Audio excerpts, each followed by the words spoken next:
dikasihi oleh Tuhan. Pada saat ini kita akan merenungkan kebenaran firman Tuhan. Namun sebelum itu, mari kita berdoa. Tuhan, terima kasih kesempatan ini Kau berikan bagi kami semua, sehingga kami dapat mendengarkan firman Tuhan. Sampai saat ini semua karena anugerah Tuhan. Terima kasih, kami menyerahkan waktu ini ke dalam tangan Tuhan. Demi nama Tuhan kami berdoa. Amin. Firman Tuhan pada saat ini terambil dari Ulangan 24 ayat 1 sampai 4. Di bawah perikop tentang perceraian. Ayat 1. Apabila seorang mengambil seorang perempuan dan menjadi suaminya, dan jika kemudian ia tidak menyukai lagi perempuan itu, sebab didapatinya yang tidak senonoh padanya, lalu ia menulis surat cerai dan menyerahkan ke tangan perempuan itu. Sesudah itu menyuruh dia pergi dari rumahnya. Dan jika perempuan itu keluar dari rumahnya dan pergi dari sana, lalu menjadi istri orang lain, dan jika laki-laki yang kemudian ini tidak cinta lagi kepadanya, lalu menulis surat cerai dan menyerahkan ke tangan perempuan itu, serta menyuruh dia pergi dari rumahnya, atau jika laki-laki yang kemudian mengambil dia menjadi istrinya itu mati. Ayat 4. Maka suami yang pertama yang telah menyuruh dia pergi itu tidak boleh mengambil dia kembali menjadi istrinya setelah perempuan itu dicemari, sebab hal itu adalah kekejian di hadapan Tuhan. Janganlah engkau mendatangkan dosa atas negeri yang diberikan Tuhan Allahmu padamu menjadi milik pusakamu. Sebuah pernikahan seharusnya membawa seseorang semakin dewasa menjalani kehidupan, di mana seseorang sebelum menikah pastilah merasakan bagaimana hidup sendiri. Makan, tidak makan, dirasakan diri sendiri.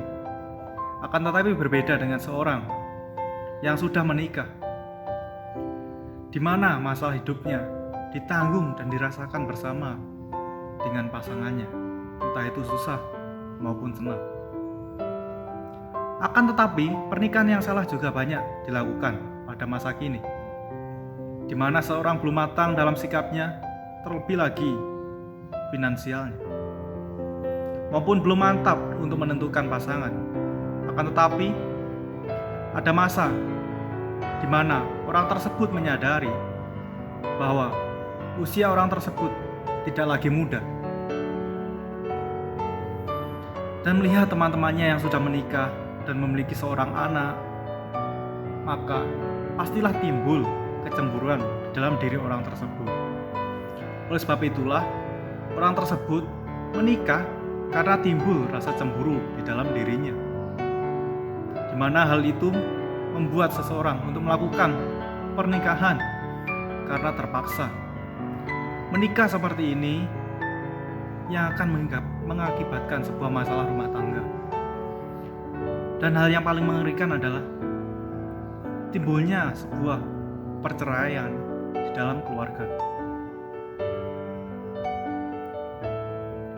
Demikian juga halnya dengan firman Tuhan di dalam Ulangan 24 ayat 1 sampai 4, di mana sikap seorang yang belum dewasa di dalam menjalani kehidupan rumah tangga yang mengakibatkan sebuah perceraian. Lalu, bagaimana sikap seorang dalam menjalani kehidupan rumah tangga yang benar? Yang pertama, pada ayat ini dikatakan bahwa dan jika kemudian ia tidak menyukai lagi perempuan itu, sebab didapatinya yang tidak senonoh padanya.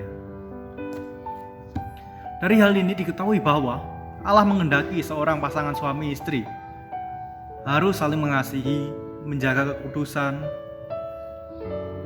Ketidaksenonohan yang dilakukan oleh sang istri pada ayat ini karena ia tidak bisa mengasihi suaminya dengan menjaga kekudusan.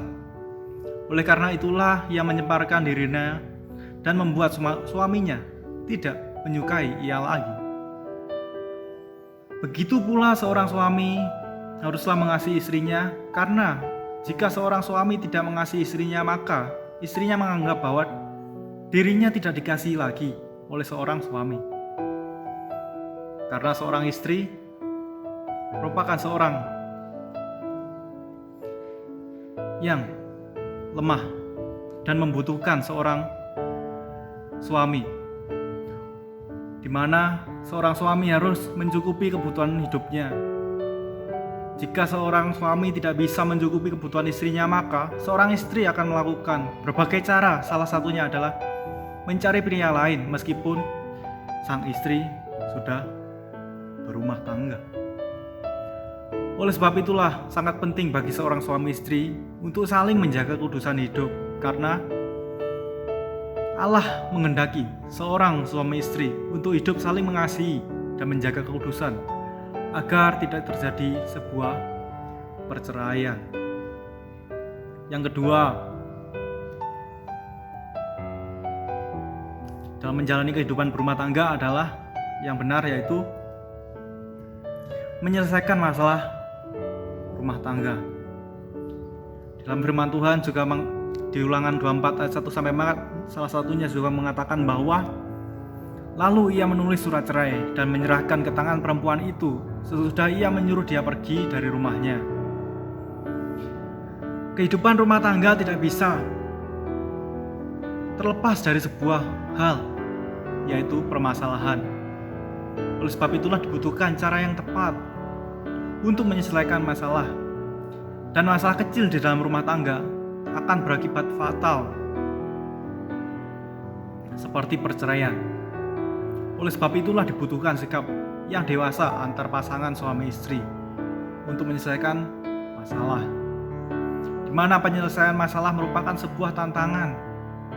Karena jika sikap dan cara yang tidak tepat di dalam menyelesaikan masalah, maka yang terjadi adalah surat perceraian akan diterima oleh pasangan suami istri. Karena sebuah surat perceraian adalah jalan terakhir bagi mereka yang tidak dewasa dalam berumah tangga.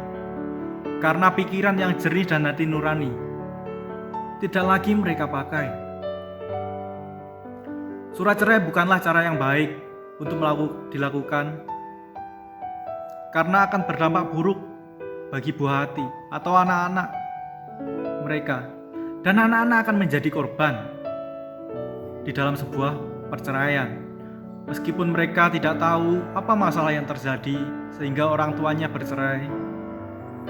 Oleh sebab itulah sangat penting sebuah penyelesaian masalah di dalam rumah tangga. Jangan biarkan masalah kecil yang tidak selesai, karena masalah besar akan terjadi apabila masalah kecil tidak selesai.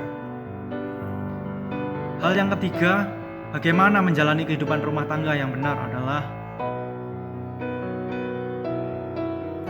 menjalani kehidupan setelah menikah dengan serius. Ayat ini juga mengatakan bahwa maka suami yang pertama yang telah menyuruh dia pergi itu tidak boleh mengambil dia kembali menjadi istrinya. Tidak boleh mengambil dia kembali menjadi istrinya setelah perempuan itu dicemari, sebab hal itu adalah kekejian di hadapan Tuhan. Pernikahan bukanlah sebuah permainan di mana seorang menikah, bercerai, lalu menikah lagi dengan seorang yang sama. Karena pernikahan merupakan sebuah kehidupan baru di mana seorang akan merasakan hidup bersama pasangan. Bagi mereka yang tidak siap untuk menjalani pernikahan, maka hal yang terjadi adalah kawin cerai. 3 hal ini mengingatkan pada kita mengenai sebuah makna dalam pernikahan. Sebagai orang Kristen, masakah kita melakukan perceraian setelah menikah? Yesus Kristus dalam Injil Matius 19 ayat 4-6, 8-9 mengingatkan pada kita, orang percaya, bahwa Yesus Kristus menentang sebuah perceraian karena manusia diciptakan Allah berpasang-pasangan, dan hal itu tidak boleh dipisahkan oleh manusia melalui perceraian. Dan Yesus juga menjelaskan bahwa kasus perceraian yang terjadi dalam Ulangan 24 ayat 1 sampai 4 ini terjadi karena kekerasan hati suami istri yang tidak mau mendengar didikan. Oleh sebab itulah mereka bercerai. Akan tetapi di dalam ayat 9 di mana seolah-olah Yesus juga mengizinkan perceraian diperbolehkan, menceraikan pasangan yang berzina. Akan tetapi pertanyaannya adalah, masakah orang Kristen yang percaya kepada Tuhan melakukan perzinahan? Dari firman Tuhan ini, biarlah kita selalu ingat bahwa pentingnya sebuah pernikahan yang dijalani dengan benar, agar tidak timbul perceraian. Kiranya bagi saudara yang sudah menikah dan hidup bersama pasangan saudara, selalu mengingat akan Tuhan di dalam keluarga, karena ketenteraman hidup hanya didapatkan oleh mereka yang bersandar kepada Tuhan. Demikian firman Tuhan, kiranya memberkati saudara-saudara. Bagaimana seharusnya seorang suami istri yang sudah menikah menjalani kehidupan berumah tangga dengan baik dan benar, serta mengandalkan Tuhan di dalam rumah tangga tersebut. Mari kita berdoa. Tuhan, terima kasih firman Tuhan telah kami dengarkan. Biarlah menjadi motivasi baru bagi kami dalam menjalani kehidupan berumah tangga. Dan kiranya Tuhan selalu menolong kami dalam menjalani kehidupan kami, serta Tuhan menjaga keluarga kami sehingga tidak terjadi masalah dalam rumah tangga. Terima kasih Tuhan. Demi nama Tuhan Yesus kami berdoa. Amin.